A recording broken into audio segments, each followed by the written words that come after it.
Three things that I wish I knew before I started investing. I'm just going to do a short video here on that. If you like the content, please like, comment, subscribe. And it's not financial advice, but just things that you might find if you're starting off investing. Firstly, I'd say, always look at the percentage fees that you're going to be paying.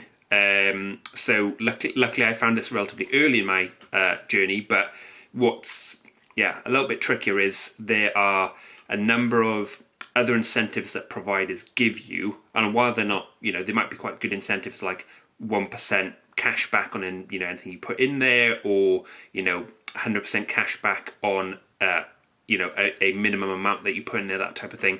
But if you think if you're investing long term, those are going to fade away, and generally they're only for like a 1 year period. Say you might get 1% bonus on what you put in, or what have you.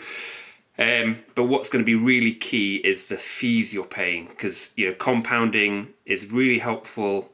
If it's above inflation for you, to increase your income. But the problem is it also works against you. So imagine it. You've got some of these big providers are not. They've got a very small fee. 0.5%, 1%, things like this, over 1%, and very quickly some of the top providers, unfortunately, if you've got, there's small amounts if you say got £10,000, but I would say, if you're investing, maybe to have £10,000 as the maximum you'll ever have in there, that's not really the goal. And even in that case, some providers charge you £450 just to have £10,000 in a stocks and shares ISA.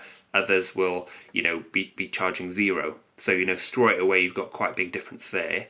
And then some of them obviously are charging, if you buy stocks, you pay more. If you buy US stocks, you pay more, in the UK, and even UK stocks, and charge you. And some of them, if you buy anything that's basically not a fund, charge you, and some of them do charge you for a fund. So, very quickly, if you've got, £10,000 in one, your fees probably aren't going to be more than a few hundred. But by the time you've got, say, £100,000 in a stocks and shares ISA, which might be more something like a goal, an end goal. Say if you've had that in place for, takes you 10 years to get there, and then you've got 10 years, where you're paying fees. If you imagine if you're paying £600 a year in fees for 10 years, that's £6,000 that you've paid out in just